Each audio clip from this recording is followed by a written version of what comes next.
Welcome to the Tideline series of conversations with leaders charting a course in impact investing, and thank you for tuning in. I'm Ben Thornley, Managing Partner at Tideline, and I'm excited to be joining you all today and learning about system-level investing. Although it might feel to some like system-level investing has burst onto the scene, recently attracting the attention of mainstream outlets like the Washington Post, the fantastic panel joining me today are already deep in the weeds of implementation. Please do use the Q&A tool in Zoom, and we'll do our best to get to your questions later in our discussion. But now, to introduce system-level investing, it's my pleasure to welcome two of the field's primary architects, Bill Burckart and Monique Aiken. Bill is CEO of the Investment Integration Project and has been a leading advisor and researcher in sustainable investing for a decade. He's the author of numerous books and reports and a visiting scholar to the Federal Reserve Bank of San Francisco. Thanks for joining us, Bill. Pleasure to be here.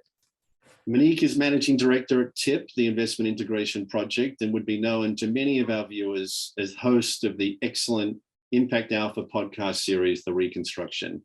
Monique's a former investment banker, and I'm very proud to say also a former colleague at Tideline. We're so thrilled to have you back, Monique. Welcome. No, thanks for having us. We really appreciate it. Bill, let's start with a foundational question. For those joining the Compass series who, like me, are less familiar with system-level investing, can you please explain what it is? Sure, yeah, so good starting point. So system-level investing is essentially an investment approach centered on adapting both existing conventional investment techniques and utilizing new tools to essentially manage big systemic environmental and social risks and rewards.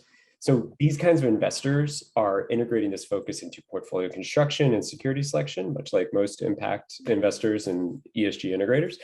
But they are also going beyond to include the adoption of new techniques that stress collaborative action, building shared knowledge bases, setting industry standards, and creating a rising tide of investment opportunities for all investors. These investors focus on key leverage points that can strengthen overall systems, enhance their resilience, and ensure their long-term sustainability. So that's like the jargony way to talk about it. So in a very simple layman's terms, so if you think of as modern portfolio theory, extended analysis of individual stocks to a basket of stocks, system-level investing essentially helps investors to move their level of analysis and decision-making beyond just portfolios to include the context in which these portfolios exist. I see. That's super helpful, Bill. And Monique, what Bill just described is a fairly all-encompassing approach to tackling social and environmental market failures. Impact investing, on the other hand, tends to zero in on very discrete solutions, and often the more discrete, the better, since then impact can be more easily attributed to a specific investment or investee. So am I missing something, or what's the overlap between system-level investing and impact investing?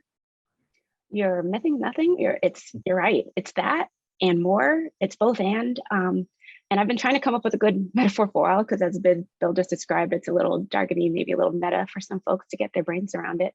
But so what I've come up with is, if conventional investing is a rotary phone, it's good. It was a much improvement on the model of pigeons for sending messages.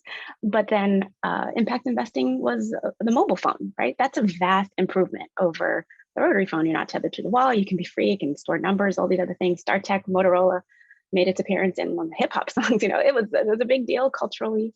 And then when you think about it, then system level investing is a smartphone. It is all of those things. It is the radio, it's a camera, it's a video game console, it's the mobile phone, and it is much more than that. It's more capacity than that.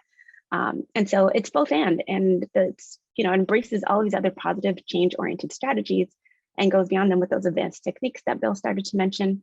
And it's really a shared language to talk about how to incorporate the systems lens into the practices and policies that investors leverage. And it aligns the planning horizon for investors with the time frame associated with changes for the large complex systems they need to make. And it's an important way to just push the conversation even further for the urgent problems that we face right now collectively, and achieve scale. And let's stay with you, Monique. I mean, what kind of goals do system level investors have, and how do they achieve those kind of big, daunting ambitions? Like, what specific actions are you recommending that investors take? Well, we are supposed to begin at the beginning and question whether it is that their existing governance or foundational documents would prevent them from zooming out this further. And I think when we consider what folks can do right now is to consider, where am I blocked from taking on this new zoomed out way of thinking about the world, and where can I think about resilience? What's important here in climate change? What's important here from income inequality? What are the systemic risks that I already recognize in some of my work? And where can I not do something about this? And what will system level investing afford you the opportunity to do if you were to think about things in a slightly different way? Got it. Well, a very timely topic given what we're seeing and reading in the news. Bill, now that system level investing is gaining some momentum and traction, what's next for TIIP, and how can all of us on this call help you continue to build the movement? Yeah, sure. So we, about a year ago, we kind of had our own intuitive sense of that, but we're data hounds. And so we launched an industry needs assessment, the result of which was published in June, called Approaching the Tipping Point. Essentially, we sought to answer exactly what you're asking, like, how do we drive more investor adoption beyond the kind of bespoke consulting we do, and then ultimately really drive the bigger industry transformation that has to happen if this is going to be successful. And so the result is something that we're calling, because we love our acronyms, the Systems Aware Investing Launchpad, or SAIL for short. And essentially, it's the turnkey solution. It's a one-stop shop that guides investors in developing, implementing, and refining their system level investment strategies. It has these two components, which the needs assessment, essentially everybody was asking for, which was plug and play solution so that investors can chart their own course, and a community of practice to exchange ideas, share best practices, and drive broader transformation. We are leveraging new funding from the Cerna Foundation to essentially help underwrite the development of this platform. So it's expanding SAIL to include multiple systemic issues, income inequalities in there now. Issue agnostic version comes out later this month, and then we're going to be doing a focus on racial justice and a few other systems, which are all underway. We're developing partnerships with key industry associations to do more education and training at a kind of wholesale level, and then generating a series of case studies based on the experiences of a cohort of investors that are putting system level investment into action. So basically, my thing is, for anyone on here, investor, association, funder looking to learn more, please reach out to us at setsail@tiiproject.com. Awesome. Thanks, Bill.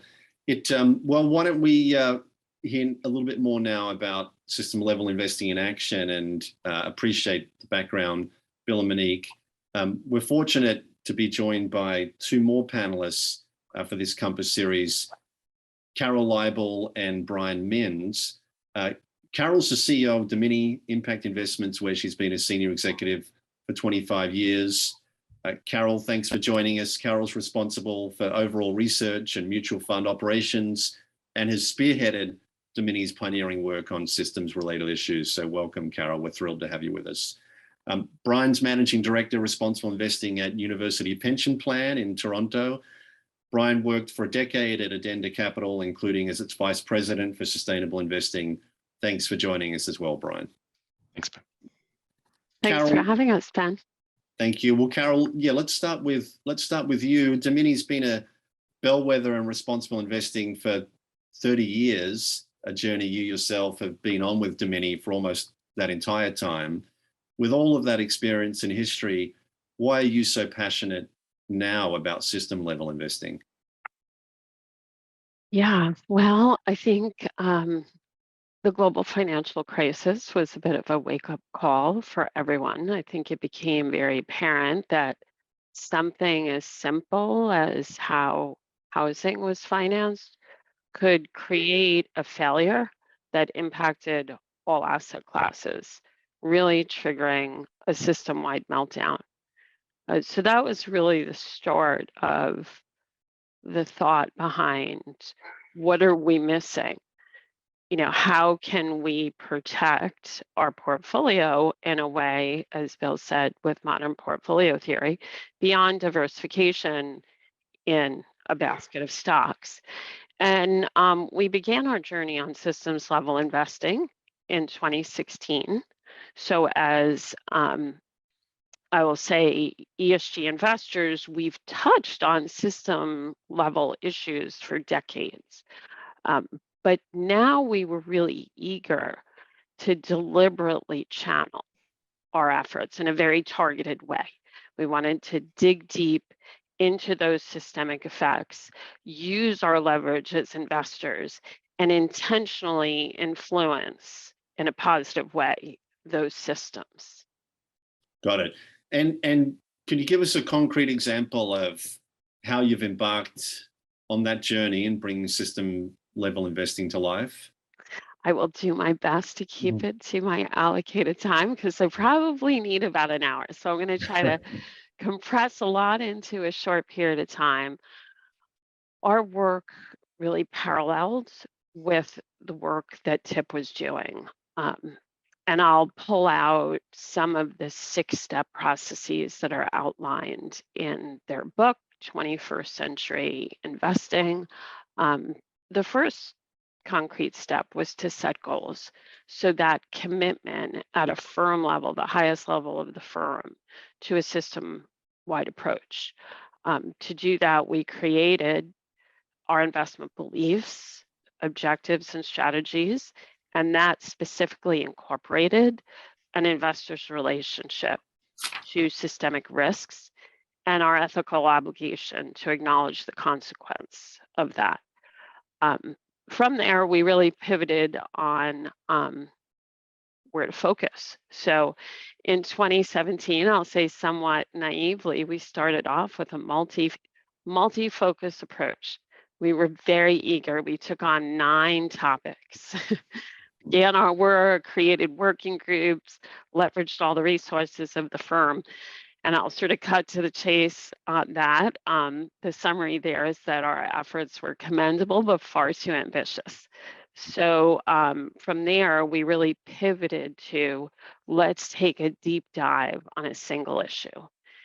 And we selected forests, really committing to that as a multi-year, potentially multi-decade commitment.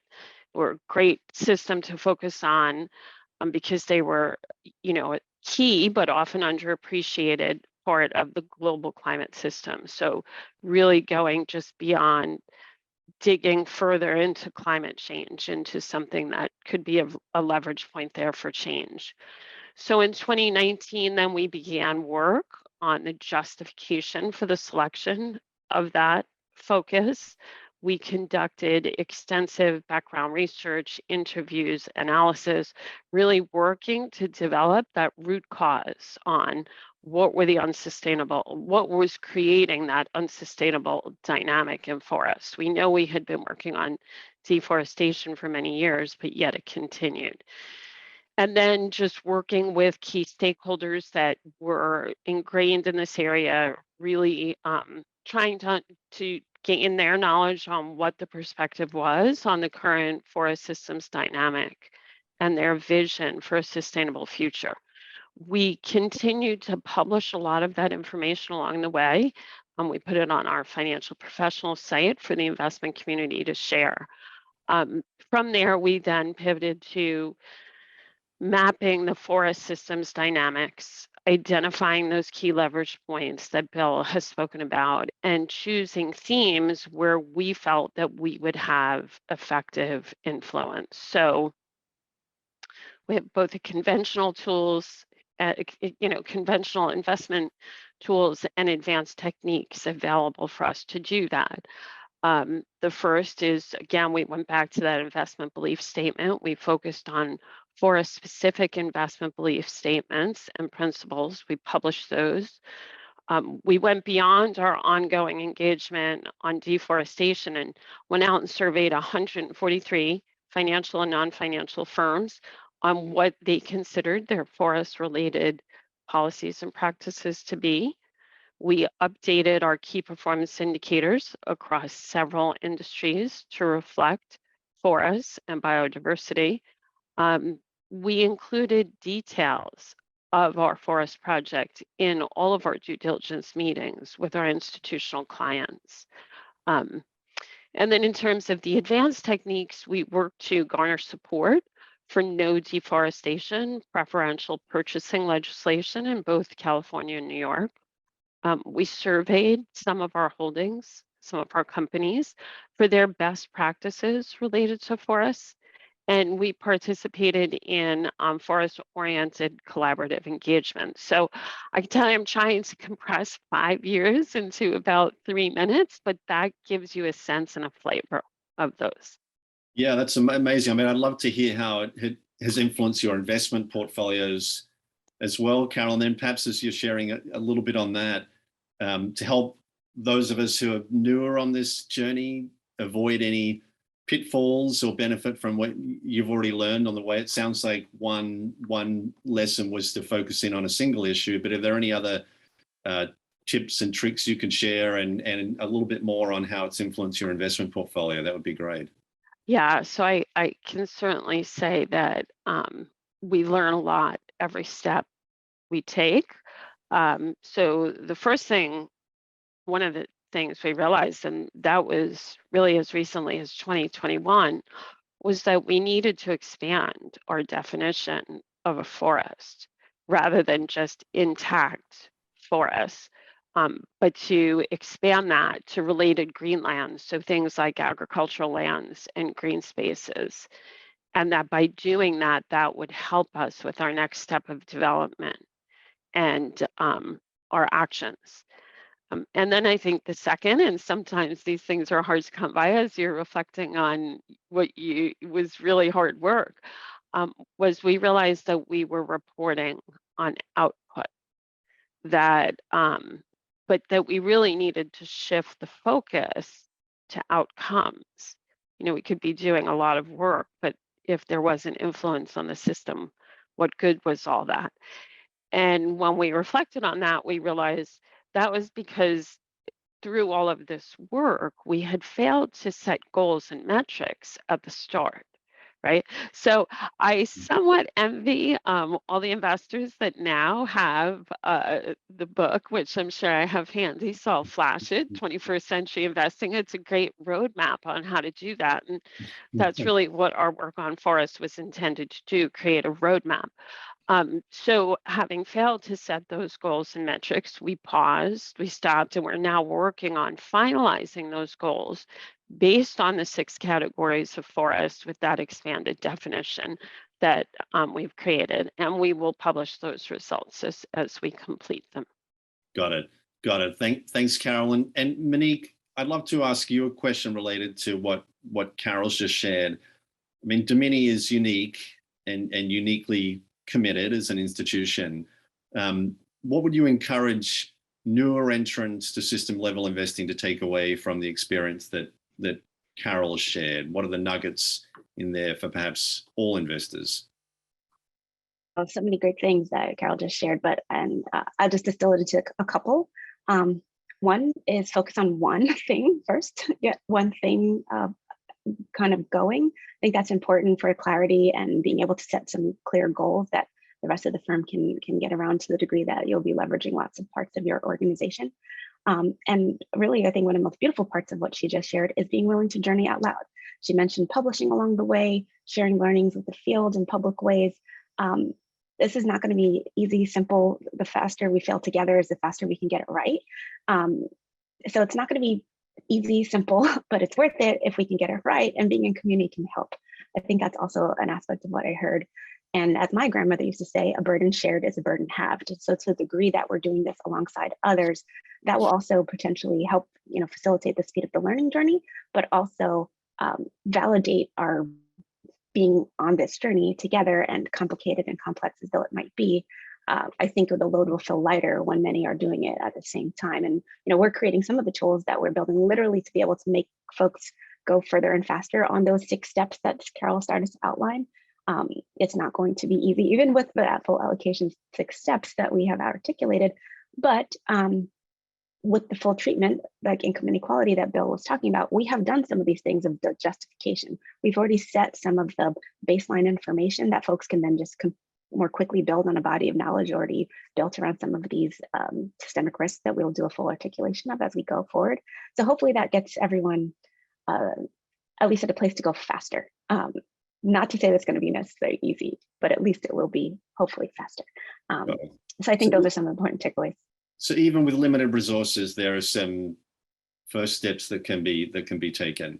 It well, that's Brian. I'd love to turn to you now and UPP, which is a new institution, so it may help to folks if you want to introduce UPP a little bit in response to this first question. But system level investing feels like a bite issue to bite off right from the start of creating UPP. And so I'm curious, why system level investing resonated for you, and you were able to move on it so quickly and naturally, perhaps naturally. Would love to hear the story of how you did that, but yeah.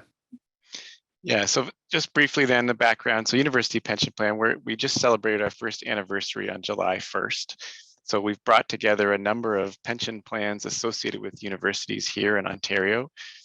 So we started with 3, we added a 4th earlier this year. We're hopeful that other pension plans associated with universities in Ontario are going to join us over the next number of years. All of us are committed to strengthening defined benefit pensions now. So that's a very key aspect of what we're up to here. So we've got about 35,000 members at this point, with about, we're quite small, I'd say, in the relative terms to some other plans out there. We're about $11 billion Canadian at this point. And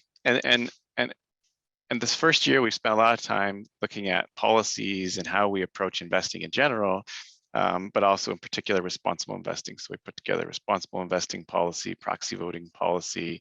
We put together an investment exclusion policy as well. So we've been laying this groundwork, but the systems level approach was already emerging before even I joined more than a year ago.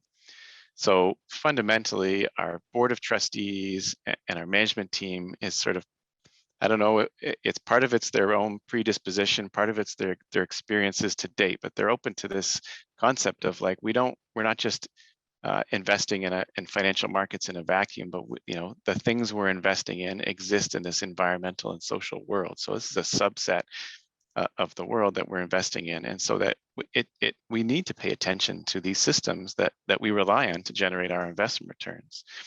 So that was, that's part of the reason why I joined the organization, was because of this openness and this understanding.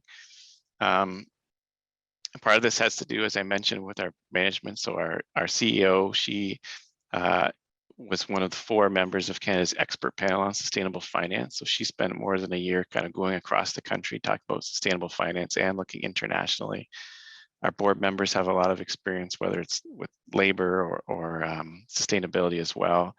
They're very actively involved. So I think those are some of the sort of ripe conditions in which we sort of had this interest. And then on the employee side, that's sort of part of this genesis of having a jointly sponsored pension plan, is that the employees might be able to have a bit more say in how the approach to investing, for example, takes place. And so there's a lot of fertile ground there for having a very wide open view to this. So even at our first responsible investing policy, we had a statement around, we not only had a responsibility to respond to these changing situations in the real world, but we also had a responsibility to promote a just, sustainable society and economy. So that goes along with the sort of the ESG risk and return piece of it, but also we have this sort of positive view we have to take in order to meet our requirements. Got it. And so what was the exercise of specifically integrating system level investing into your investment beliefs? How did you go about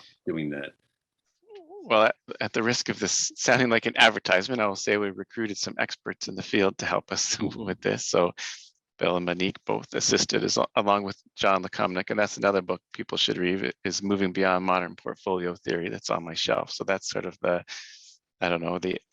academic piece around how we're not just investing and accepting the returns that are coming to us and trying to beat things on the margin, but like we should really be thinking about what is driving the returns of the market. So we went through a process along with them to work with our trustees, with our management team, to think about not just about things like, generally speaking, you have to take some risk to earn some return, but thinking about these systems issues as well.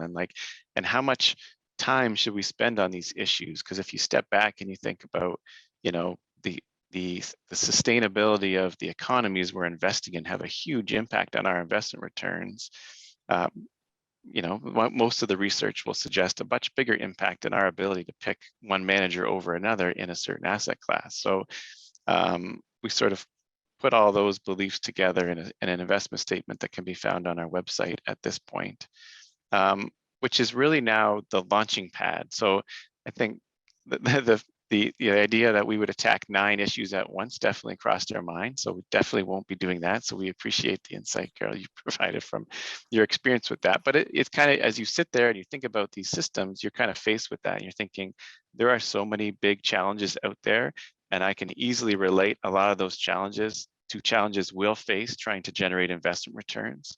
So it kind of feels like, oh, we kind of need to address everything, but we can't do everything. And so one of the things we've done early on is focus on climate change, not surprisingly, but it's a broader climate change, and we're going to have to get down to the nitty-gritty details of where our contribution is going to be to the investment community. How are we going to catalyze others? How are we going to go through that same set of activities that Carol described in terms of doing more in-depth research, sharing that with the investment community, and we're looking at some of the external groups that are already blazing a trail in those ways too for inspiration. Great. Well, thanks, Brian, and please do to our viewers share questions through the Q&A function. We'll be coming to those in another minute here. But before we do, Bill, I just want to ask you: is it what's the experience been like for TIIP supporting Domini and UPP? Is it almost always an art when you're doing this work to implement new policies and practices like investment beliefs? Or are you increasingly able to make it into a science, which is probably what would be necessary to get to scale on this? Yeah, no, it's a good question. I mean, because like fundamentally, we're talking about navigating complexity and irreducible uncertainties. So that in and of itself is just like, it's mud, it's quicksand. Like once you start going into that direction, I would say, and Ben knows this, right? So I come from a background of consulting, helping investors do like ESG integration, impact investment. And you can get to a point, and Tideline does this very well as well, where you have a solid process, and oftentimes as a consultant, you tell clients, it's like, trust the process. We're going to get you there in terms of whether it's like functional activities or focus on measurement, reporting, whatever. What's been fascinating, and all credit to Carol and her team at Domini, I mean, we have tested out every one of our ideas, the crazy ones and the ones that actually stuck. At Domini, they've been super generous and patient with us. So UPP and others have benefited from that experimentation. So thank you again, Carol. But yeah, I mean, I think fundamentally we have a process. Part of this whole building of this turnkey solution, a community of practice, is an acknowledgement that we actually have a really replicable process now that investors can go through as they consider the broader policies, programs, and practices and how they will mobilize them. But you have to allow, to your point, there's a level of art to this in the sense that some of the issues at a grand scale, systemic issues will be consistent, but some of the subsystems, the ways that these leverage points get pulled or influenced by investors from different regions, different sector focus areas. I remember from the UPP experience, I mean, there were a couple of sub-issues that were super important to the Canadian context that may be less important to the US context, which would be less important to the Japan context, things like that, where we've noticed that kind of variation. So you kind of have to like, what do you say, Monique? It's like you live in the groove, or what's the jazz thing? It's like freedom in the groove. Yeah, freedom in the groove. So you have your process, but you have to allow for the fact that there are going to be these nuances. And like a pension plan in Canada is going to have different kinds of constraints from a pension plan in the US and vice versa. And so it's like really considering all those things. And I think, honestly, it's where it gets really challenging, particularly for managers and advisors, where they're having to think about systemic issues, how they mobilize, while also kind of meeting different client demands at the same time. And that's where the art really comes into play. But yeah, it's a balancing act, I would say. Got it. Thanks, Bill. Carol, I'd love to ask you a couple of questions that have come in from our viewers. And they relate to how the higher level focus on a particular issue translates into, concrete investment research and decision making. The first question is, what do you mean when you say focusing on one thing? Are we talking about one sector, one outcome, one degree of systemic impact? And then how are these high level policy changes again, how do they show up in the portfolio over what time horizon? So I would say when we talk about the one focus, we're talking about a systemic challenge. So really narrowing down on, as I say, our first experiment with 9 issue areas was really ambitious, and that pivot to dig deep on a single issue was much more helpful.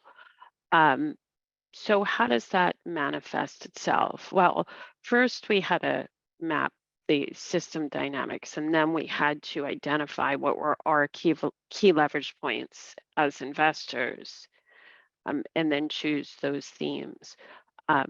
So keep in mind, we're working not only at a portfolio level, but we're working beyond a portfolio level. So for example, I talked about refining our key performance indicators across financial services. We integrated a key performance indicator looking for notable efforts by financial institutions, whether that's investment banking, investment services, financial companies, notable efforts to assess the risks at a system level issue. So, climate change, water, forestry, deforestation, biodiversity, human rights. And if we could see an institution doing that in a positive way, that would be considered a strong positive in our assessment in the institution. So it could be an influence on what companies in the financial services sector we were selecting. And then really beyond our leverage points, promoting awareness on forestry issues. So, keep in mind, if we can drive consumers to be mindful in their purchasing on, the impact on forests, that's going to affect business practices. So publication of various forest facts on our website is another action that we've taken. So I think those are just 2 small examples, but working on things like increasing demand for forest positive initiatives. So working with corporations, one of the equity securities that we've held in the past is Store Brand, and they have notable action on they're doing research to map out who's responsible for any potential damage to Amazon forests. And they have a clear plan to exit those companies by 2025. Asking those questions, engaging those holdings on those type of issues creates progress, but also helps us in our assessment of companies. Got it, I see. So it's an enhanced form of assessment that would ultimately, through your investment decision-making, influence the kind of companies that are in the portfolio or not in the portfolio. And you have to think about it as both. You have to think about it at your portfolio level, but also in that position as an investor, what are your leverage points? So us, focusing on, trying to mobilize support for that preferential purchasing of no deforestation regulation for California and New York is another way. It's not specifically through our portfolio, but that leverage as an investor to create that change. It's interesting. We had another question come up, and you talked about this a little earlier, Carol, about measurement, how you measure. I mean, you talked about the challenge of measuring the outcomes. How are you actually doing that? And Bill, Monique, welcome your contributions here as well. What's the secret to understanding the kind of influence you're able to have? Yeah, so I think the first, which we talked about, is setting the goals. Set yourself the target that you're going to measure yourself against. And then from there, it's going to be pretty clear on how to do that. So we are just in the process of laying that out, and will then be publishing that. So I'll just kind of flash a little very marked up Screenshot that. document that we're working on there. So more to come on that, but in terms of thinking about that, you know, can you go as far to say for no deforestation, your goal is going to be to work to prevent any roads from being built in intact forests? Got Can it. you adopt that as a goal? Do you have leverage as an investor to help meet that goal? So there's a lot of brainstorming on how these goals will work and how you use your leverage as an investor, but also, you know, TIP has laid out 10 tools. Some of them are outside of your portfolio, so that interconnectedness, can you collaborate with others, and does your role as an investor help? You know, speaking at UN general meeting to global leaders around the world on the importance of forests is another leverage point as an investor, you know. So there'll be the goals, and then there will be the actions for how you reach them. And then I think the success is going to be based on the outcome rather than the output. Got it. Bill, do you want to add anything to what Carol just shared? Yeah, so I think what Carol's also kind of bringing through is that there's a real logic model that's connected from your overarching governance policies all the way down through the activities and outcomes, and then ultimately how you start to reflect that back to improve practice and all of that, which is important. I think one of the key distinguishing features, particularly when it comes to measurement of this kind of effectiveness, this kind of progress, is you think about it, current state of practice is really around driving impact measurement, right? So it's really increasing our sophistication, which yet again, not a promo for Tideline, but Tideline's done a really great job. Blue Mark, everybody should talk to them. Beyond that, though, the next big innovation that kind of happened, it was right as TIP was coming into form, it was with the SDGs, the Sustainable Development Goals. It's also happened with Paris Climate Accord, and all those sorts of other kind of global things. So then there was, all right, now I'm going to not just measure my impact of my portfolio and tell my portfolio story. I'm now going to measure my alignment with these bigger global goals. So that was like step 2 that was really important. What we've brought in is step 3. Now we're going to measure our influence on the factors that are ultimately driving the stress in these systems. That's when you think about measurement and reporting as it like jump through these different, you know, generations of technology, as Monique laid out, that's where you get to the uniqueness of the systems approach. Say, how am I influencing behavior, not just of these companies that I have in my portfolio, but also the behavior of other investors, regulators, the data infrastructure, all of that, to then drive that bigger scale change that we're ultimately going to need to do if we're going to make a dent in improving the health of these systems. Got it. Got it. I'll just add, like at the very top of it, though, it's like when we talk about our climate change plan, for example, it's like, what do we want? Like, we want a stable climate. It's like we always have to make sure we have that like system health metric in there. Even we have no direct influence on that, but that is the thing that we want. So let's keep reporting on that and any key determinants of whether or not the climate is stable as well. Got it. Well, we just have a few minutes left, and I would love to have one final lightning round of questions, and I'll ask the same question to each of you. And Monique, I'll start with you. What's been one insight from system level investing that you believe would change the face of investment if all investors could deeply experience the way that you have system level investing? I think my answer has more whimsy than Bill typically likes for these kinds of things. But I believe that one aspect of system level investing that is underrated is a chance to have hope that we can actually do something collectively in radical collaboration, which is not typical for the financial markets. And if we were to do so, the world would be a better place and the financial system would be transformed. Who doesn't want that? It's a little esoteric, but with half the world on fire over here, the other half flooding over here, lots of people harmed by our current practices.